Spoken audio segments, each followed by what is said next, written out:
Hey, good morning, my friends. I have the opportunity to be with you this morning. And at the same time that I'm doing this live, I am also recording this on a conference line on my landline. So the people that just want to listen in, welcome Modere family. It's wonderful to be with you this morning for the Leaders Circle. For those who are going to be listening in or who might listen to the replay, hi guys, so good to see you. This is a Leaders Circle call that we do every Monday morning at this time, 7:30 Pacific time. And this morning, it's my opportunity to be with you. So kind of excited because of the conference line going, and hopefully you guys can hear me fine on the conference line. But anyway, it's my honor to be able to be here. And I think the first thing I want to say is, just huge thanks to the amazing teams that I get to be a part of here at Modere. And I'm so grateful for you to be able to be a part of your leadership is perhaps the greatest honor that I've ever had in my entire life. So this Leader Circle, I'm excited about this morning. So I decided that I would share and talk about some concepts from a book that I wrote, actually. This is the book, How to Get Absolutely Anything You Want in 6 Practical, Doable, Time-Tested Steps. So I wrote this book in 2013. And first off, let me just share with you, good morning, guys. First off, let me just share with you why I wrote the book. So at a very young age, I fell in love with personal development. Very young. My dad introduced me to a reel-to-reel, like you guys, probably most of you don't even know what that is, but that was long before cassette tapes or V8 tapes. It was a reel-to-reel like copy of Acres of Diamonds. And I got so lit up when I listened to this information. I thought to myself, is it really possible? Can we really shape our lives? Can we really make a difference in how our lives turn out? Like, it was just exciting information for me. And from that point on, really young, I immersed myself in personal development in my growing up years. And I gotta say, I had amazing parents too. Somewhere along the line, they just instilled in me that I could do or have anything that I set out to accomplish in life. So, huge gratitude for that as well. But the reason that I wrote this book is because in 1989, I was at a crossroads in my life, 3 little kids, junior high school music teacher, single, and I didn't want to go back to teaching school and miss my kids' growing up years. And so I was at a decision point. I felt that there was something more for me than teaching school, so destiny happened into my life at that time, and I happened upon a fledgling network marketing company. And I guess you want to say the rest is history. I made a decision. I canceled a teaching contract that I kind of had in the works. And over the next few years, I had phenomenal success. And I guess a little ways into the journey, I started wondering, wow, did I just get lucky?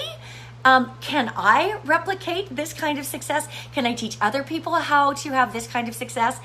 And at the time, I was, I was in the thought leader space a lot and had great comrades there. And so some of the great thought leaders, I'm sure the names you would even know. And I started thinking, what was at the core of the success that I had achieved? And I started to deconstruct it, kind of work backwards to see if there were themes or principles and lessons throughout the success I'd had. And I realized that there was actually a very specific process. There were actually steps that were learnable and doable. And in fact, anybody could do them. And this was like a giant hallelujah moment for me because yes, this can be replicated. I can do it again over and over again. And in fact, we do have the power to create whatever we want in our lives.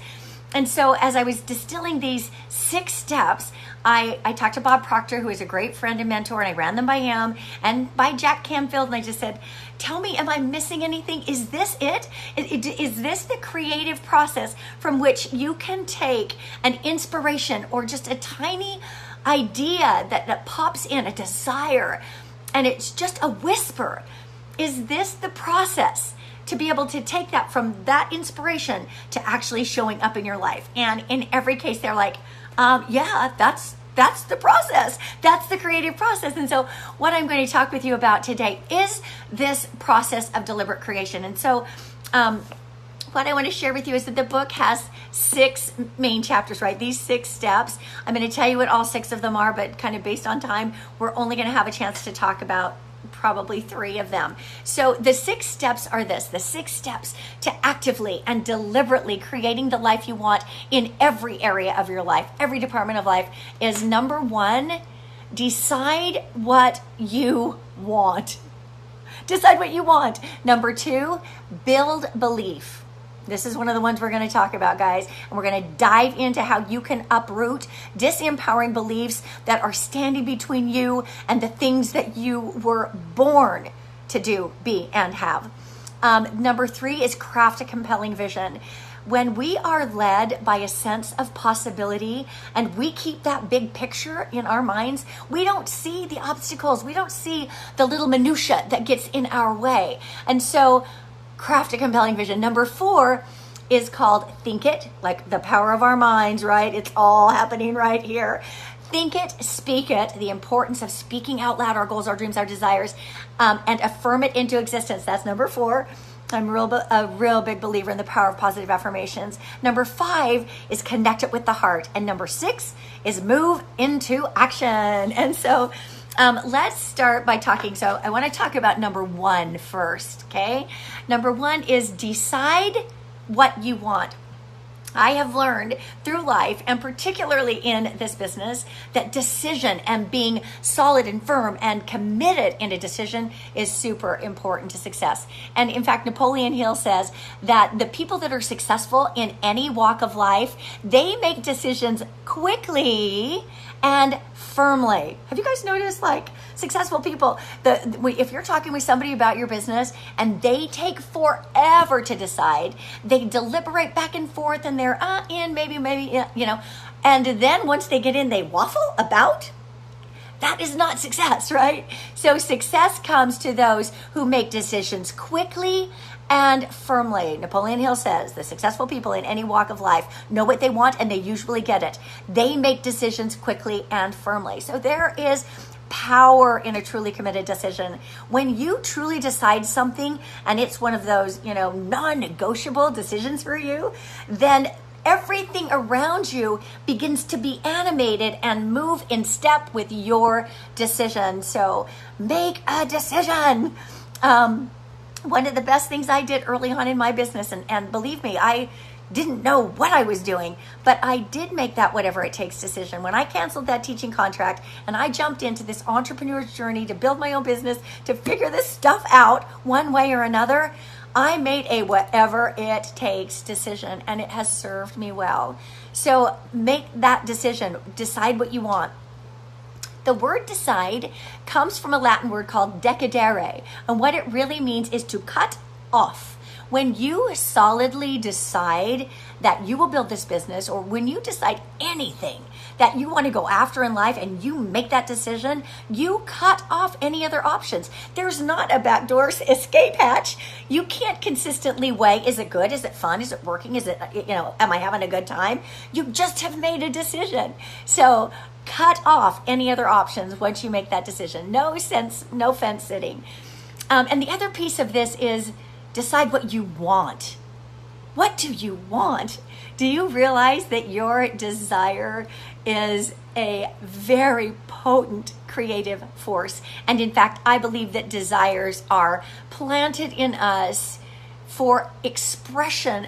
And the very reason that we are here are those desires that burn in our heart. And so please know this, that you are born for a very specific reason, that you have gifts and talents that are uniquely yours. You have a song to sing that is yours to sing, and if you don't sing it, it goes unsung. Oliver Wendell Holmes says, too many people die with the music still in them. So I want to encourage you, do not be one of those people. Know what your song is and embrace it. What do you want?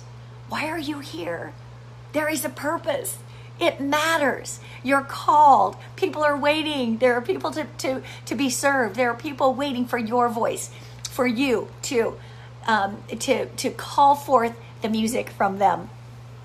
So when you're clear about your purpose and what you want, when your life purpose aligns with your business purpose, you become unstoppable. Oh, Nicole Morris says, what's the name of the book? So the book is called, I'm speaking from concepts in my book called How to Get Absolutely Anything You Want. And let me just tell you, just like, let me pause here on this part of the concepts and just share that this book, this was a huge dream for me. This was something that I really wanted.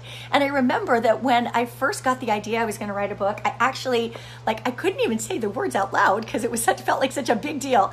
But eventually, as I used these very steps that we're talking about, I found myself saying, I'm writing a book. I'm writing a book. And I began writing a book. And we launched this book in 2013. And I want to tell you, when we launched the book, on the day we launched it, and there was plenty of preparation, but on the day that we launched the book, we hit the top 10 in 4 categories on Amazon. And so, huge dream come true. And, you only have to do that one time, and then you can call yourself an Amazon bestseller forever. Anyway, so back to the concept of deciding what you want and being in alignment with the reason that you're here. Find an alignment between your life purpose and your business purpose, and you, my friend, will become unstoppable. Let me just share, there are so many people that are in pain. There are so many people with needs that we have the answers for. Why would we be selfish and not open our hearts, open our minds, and share what we have here? Theodore Roosevelt says it best when he's talking about decision. I just think we waste so much time waffling back and forth and being indecisive. He says, in any moment of decision, the best thing you can do is the right thing. The second best thing you can do is the wrong thing. And the worst thing you can do is nothing. So take action, my friends. Principle number 2 that we're going to talk about, keeping an eye on the time here, is building belief. W. Clement Stone says, what the mind of man can conceive and believe it can achieve. So let's just deconstruct that for a minute. If you can think it, conceive it, right? If it can even come into your mind, you can achieve it. That's huge, isn't it? Whatever the mind of man can achieve, await and believe it can achieve. Belief is everything, my friends. And so what are beliefs anyway? Where do they come from? Well, beliefs all started as a single idea, an idea that we began to give substance to. And I want to tell you right here and now, some of the beliefs that you are carrying around no longer serve you. Some of the beliefs that you are seeing, the lenses, they become the lenses that we see the world through. Some of the beliefs you're carrying around do not belong. They are outdated, they are untrue, and you need to drop them. You need to uproot them and get them out of there and replace them with positive, empowering beliefs so that you can be who you were born to be. So, beliefs. We, at a very young age, start kind of assessing the world around us and creating beliefs. We have beliefs about everything. We have beliefs about life. We have beliefs about ourselves. We have beliefs about what we deserve and what we don't deserve. We have beliefs about our bodies. We have beliefs about our capabilities. What can we do? What can't we do? We have beliefs about people. Are they good? Can they be trusted? We have beliefs about everything. And I invite you to start tuning into some of the beliefs that you're holding and begin challenging some of them, because some of them simply aren't true and they are getting in your way. And like I mentioned, once you have a belief, you tend to, well, first of all, it becomes the lens that you look through. Your belief, for example, somebody believes that the world is a wonderful place. Everywhere they go there is opportunity, and people are great, and and they're there to support you. Someone who holds that belief is going to see a very different world than somebody who holds the belief, oh my gosh, people can't be trusted. You better watch your back, right? If somebody has a belief that money is hard to make and easy to lose, is going to have a very different experience in life, right? If that's their lens, they're going to have a different experience in life than somebody who believes that money comes to me abundantly, naturally, and with ease from multiple sources now, right? It's going to be different experience when you're looking through the lenses. So our beliefs are shaping our experience in life. And get this, I know you guys know this is true. Once we hold a belief, we look for evidence that it's true. I have to share a story on myself that it just like cracks me up every single time I think about this. So as many of you know, some of my coolest business stories come from building business in in Eurasia, throughout, Russia, Ukraine, Uzbekistan, Kazakhstan, throughout that region. So I was doing a tour throughout Russia. This is probably about 6 years ago.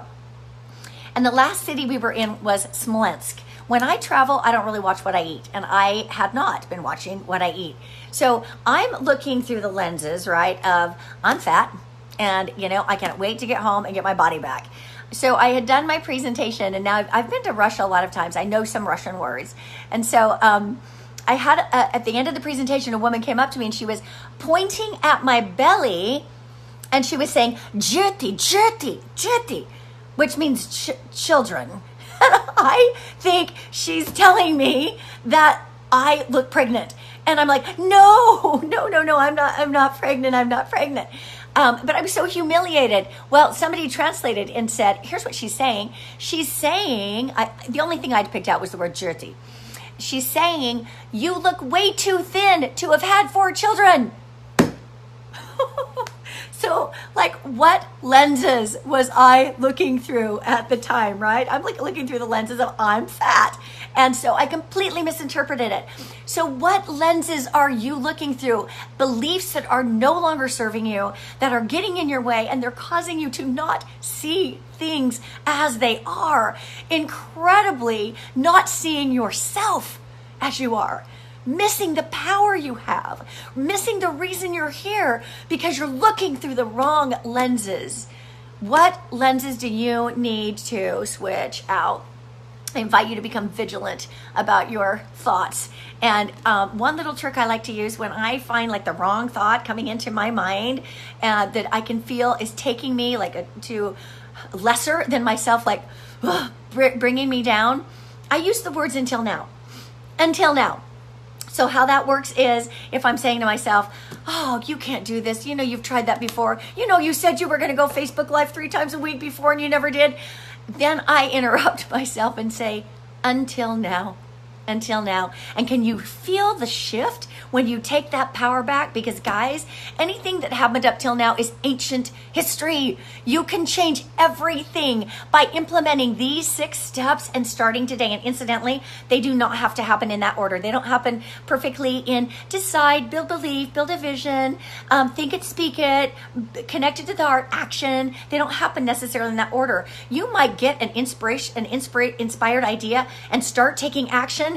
And you know what? The belief comes after. And sometimes you're driven by belief. And sometimes you just make a decision and go. And sometimes, sometimes you just get something in your heart and the rest comes together. So they don't necessarily have to happen in that order. But let me invite you today to let's make a pledge with each other that never again will you give your present moment energy to a belief that doesn't take you towards your dreams. Because here's this, you guys. We get to pick our beliefs. Tell me this. Do you have any evidence in your entire life that you're lazy? Any? Just even once or twice? Right? We all do. Do you also have any evidence, right, in your life that when you put your mind to something, you can do anything you put your mind to? You have evidence of that too, don't you? So if we've got evidence of both things, why would we pick a belief that does not take us toward our dreams? Let's start changing our lenses. Let's start gathering evidence that we're here for a reason, that we do matter, that we have the ability to change not only our lives, but lots of people's lives, okay? Let's swap out our lenses. So number 6 is action. Take action. And I'd like to believe that all the time that we could take inspired action, but sometimes, guys, you just need to take action. Sometimes it doesn't even feel good. Sometimes you don't want to. Sometimes you feel like this is sucking, right? But you just need to take action anyway. That idea of do the thing and you'll get the inspiration to do the thing, or do the thing and you'll have the power to do the thing, right? That is just such a true statement. And I'll tell you what, action is where the rubber meets the road, because we can create clarity, define our intention and our biggest goals and get all of those things together. But if we never take action on any of it, it's lost. Action is our message to the universe that we're ready and we're going after it. And believe me, we don't have to be perfect and we don't have to know it all. We don't even have to know how. One of the greatest lessons I've learned is you just need to know the next step. And guess what? We always know the next step. We don't know the end of the road. You don't know how you're going to get someplace you've never been before. You just know the next step. There are infinite twists and turns and specifics that are going to get you there, but you won't know until you take that first. Oh yeah, somebody is saying here, take action, Mel Robbins. 5, 4, 3, 2, 1, go. That is a great, great book. So simply take action. Now here's another thing. I'm a perfectionist. I know I'm talking to some perfectionists here. So you've got to be willing to begin imperfectly. One of my favorite statements is, it is better to begin with fault than to hesitate perfectly. Right? It's better to begin with fault than to hesitate perfectly. And I'm sure you guys have heard this statement. Anything worth doing is worth doing well. Well, I agree. Yeah. Perfection is good. Guess what else? Done is better. Taking action. If you will give yourself the gift of massive action for a short period of time in this business, you can change everything. First of all, you learn faster. You grow faster. When you're taking action, you create a momentum about you. You build a story. You make more money. When you're in more action, you make more money. The naysayers shut up faster. I mean, so many great things happen when you are in action. And so be willing to take that, but be willing to begin imperfectly. Anything worth doing is worth doing well. Yeah, okay. But anything worth doing well is worth doing poorly until you learn how to do it well. Who amongst us has ever been that person who is like a 10 perfection on their first go? I mean, I think some of the presentations that I've done in the past, and I'm like, oh, I can't believe somehow I succeeded anyway, right? So just go after it and recognize that you are going to get better. There'll be a time when you look back, and because you were willing to put your pride aside, to go after your dreams, to go after your goal, and to care about people more than you care about how you look and what they'll think of you, care about them more, like get over yourself. The minute you do that and you look back, you will kneel at the person you became, simply because you took action. So it is better to begin with fault than to hesitate perfectly, and anything worth doing well is worth doing poorly until you learn how to do it well. And it will. You do it enough times, you're going to get good. It just happens. So, you know, I've been doing this for almost 30 years now, you guys. And over that time, you develop a handful of stories that are like really representative, that kind of tend to encompass everything that you feel like you've learned in all of the years. And so I'm gonna kind of close out here this morning by sharing my best story. Some of you have heard it before, and I'm going to share it again anyhow. And it brings home the principle of, there is a sowing season. It means there's a time to plant. There is a reaping season. There's a time to harvest. And they aren't in the same season. Patience, my friends. Patience, trust in the process. You can't plant seeds today and expect that there will be a giant harvest tonight. And this business that we're in is very unique because it involves people. And we don't get to control them, right? We just get to invite them and love on them. So it's just a very unique business, and you've got to be patient. And the only thing that we control is how many seeds we plant. We don't necessarily, we can water them and we can nurture them and throw a little fertilizer, right, whatever. But we cannot determine which ones bloom. That's their thing. Right? So all we can do is plant. Let me also promise you this. If you plant 1 or 2 seeds and hover over them like, grow, counterproductive. There is a sowing season and a reaping season, and they are not in the same season. I'm seeing Michelle Barnes say that right here. We both have it. We have a mutual dear friend and mentor. Bob Proctor is the one who says that. There's a sowing season and a reaping season, and they are not in the same season. So let me share my story that really brought this home. I began building a business as a single mom with no previous experience, 3 little kids, and no money. And I was driving all around, the country, driving to California, from Utah, sleeping in hotel parking lots, getting ready in the bathrooms of gas stations, and going off and doing meetings. No pity party here, just like it was what needed to be done. I didn't have money. People needed me to do a meeting in California. I had to go, and I slept in my car. No big deal. It just had to be done. So a couple of years into my business, I had some team members invite me to come back to New York. Now, that felt intimidating to me. I'm from Utah, little girl from Utah, right? Going back to the Big Apple to tell the people how to make money.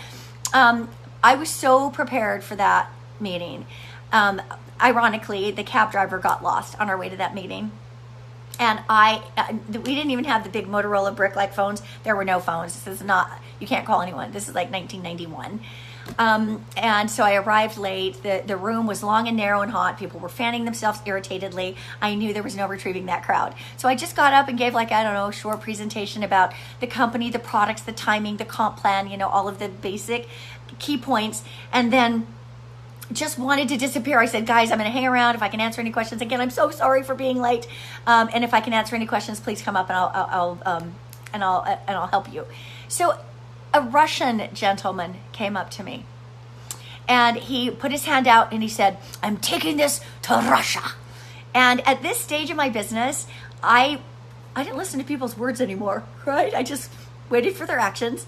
And so I patted him on the back and I'm like, yeah, you do it. Russia. Yeah, take it to Russia, But here's what's crazy. In a couple of months, I started seeing these names show up on my printout. Valentin, the Pizarevskis, Roman, Svetlana, Igor, Irina, all these names I couldn't pronounce. And there were pages and pages of them. And I thought, I wonder if this is that guy. I wonder if this is that dude from New York at that meeting that I thought was a flop. I wanted to die. I just wanted to crawl into Middle Earth and be gone. But guess what? You can never say the right thing to the wrong person. You never say the wrong thing to the right person. He captured it. He had a dream in his heart. What I hadn't put together is that this was shortly after the breakup of the Soviet states. And he started shipping products over in suitcases. So it grew and it grew and it grew. The business over there. Pretty soon there was another zero on my check. And over the years, as I would go over there, are some of the richest experiences of my life, because we're so spoiled here in the United States. But when you take somebody that's hungry, really hungry for opportunity, and they're making maybe $100 or $200 a month, and they're now making a 4 or 5 figure monthly income, wow, like you really hung the moon. And so as I would go over there and see how these lives had transformed, it was so rich and so beautiful to me. Richest part of my business experience. So at one point, before the ruble fell, I decided I wanted to order the full downline print. I wanted to see how many people were just across this whole Eurasian region. And so this thing came to the door, and you guys remember the green and white striped paper, perforated, bifolding, like 50 names on each side. And anyway, so I take this thing out of the box and flip it over to the back where it says the number. There were over 500,000, guys, over 500,000 names in that printout from one meeting. The ultimate, you never know. You never know. But if you quit, if you don't put yourself out there, you never will, is the moral of this story. There's a sowing season and a reaping season. They aren't in the same season. But I promise you, if you will keep on planting and just showing up with your beautiful self, desiring to serve, desiring to make the world a better place, desiring to have an impact and have an influence, that when your reaping season comes, the crazy thing about it is, you planted a lot of seeds, right? You're like, okay, I hung in when others wouldn't have. Yes, it was harder. Yeah, I did it. I kept going. But the crazy thing is, when that reaping season comes, there's always that simultaneous feeling of, what did I do to deserve this? Because usually when that reaping season comes, if you have planted adequately, it is beyond your wildest dreams. So finally, the coup de grace of all of this is about 3 years ago. I was in Bulgaria. Now, I'll tell you what, these Russian teams, they know how to party. These parties start, and I don't even know how they keep people awake all these hours. They start like at 7 or 8 o'clock. You eat, you drink a little, you have some parties, you dance, there's presentations, then you eat more, and you keep drinking, cognac, and on it goes, dancing. Then you look at the clock, it's like, it's 4 a.m. How am I not sleeping like crazy? These are amazing, amazing parties that they throw, and conventions that they throw in Eurasia. So I was invited to speak in Bulgaria. They were coming from all over, and when they do this, like sometimes we can't get people to show up at a meeting that's across the street. Sometimes, guys, when I would speak here, people had taken a train 3 days from Kazakhstan to be there for a couple of days, and then they would take this train back 3 days again, right? Hunger, like real hunger. So I'm speaking at this event in Bulgaria, and it's a big celebration. I think it had been 25 years of the company in the region, something like that. And one of my mentors taught me that sometimes when you get up to speak, don't just rush into your content. Pause for a minute and look at your people. Pause and be there. And so I decided to do that. And so here I stood for just a silent moment on this stage and looked at this like arena full of people. And I had that thought cross my mind. What if I'd quit? What if I'd quit? I looked at the ripple effect of those choices that I followed, those 6 steps that I'm talking to you about today, about deciding what you want, about building belief, about crafting a compelling vision, about thinking it, speaking it out loud and affirming it into existence, about connecting it with the heart and moving into consistent and massive action around it. Like I thought to myself, what if I'd quit? And I didn't. Later that night, we were at a gala event, and at 1 o'clock in the morning, they bring out a great big birthday cake to the middle of the floor, and they invited all of the children of the distributors to come to the stage. And onto the stage file all these kids, little tiny ones, kids that are 22, 23, and then everything in between, teenagers, and they filed onto the stage, 150, 200, I don't know how many kids, the kids. And as I looked into their faces, I thought, I don't know any of your names. And I started this business for 4 children, and I didn't quit. I was a mass of tears, but it just drove home this principle of there is a sowing season and a reaping season, and they are not in the same season. Like this is now year 20 some in my business, and I had the opportunity to see the ripple effect of one crazy meeting in New York that I thought was a flop, and look at the legacy and the lives that were changed from that. And so, my friends, you can never know. You can't know. All you can do is do, right? Step forward, be, and do what you were born to do. You have a song in you that is yours to sing. If you don't sing it, it goes unsung. And those of you who are watching and listening to my voice right now, you are called to be music men. You are called to draw the song out of other people, to give them the vision, to hold the space for them, to inspire them, to love on them, to be patient and allow them to be where they are, but always gently nudging them to be who they were born to be and to be excellent. And so you have that opportunity to call forth the song that will make that difference and will create a legacy that goes on and on. I want to tell you, guys, we're doing something very special here. Very, very special. Ain't nobody doing what we're doing. I had the opportunity to be at a fly-in event on Friday at the corporate offices, listening to Justin, Sarah, and listening to Mandy articulate a vision that was an idea 5 years ago that is now a reality because we are co-creating this together. And I could not be more thrilled, more grateful than I am right now to be a part of what we're doing. It is so valuable. No one's doing what we're doing. We are creating a model that will change more lives than any. Just watch how this plays out. I'll tell you what, I'm not missing it. I'm not missing it. We have created something that is going to change more lives than any other company before or since. So believe in what we've got here. I love you guys so much. Thank you for joining in. And I think the technology thing worked. I'm going to go stop the recording on the phone and say thanks, guys, so much for joining in. And thank you for your beautiful comments. I can't wait to go back and read them. Love you guys a ton.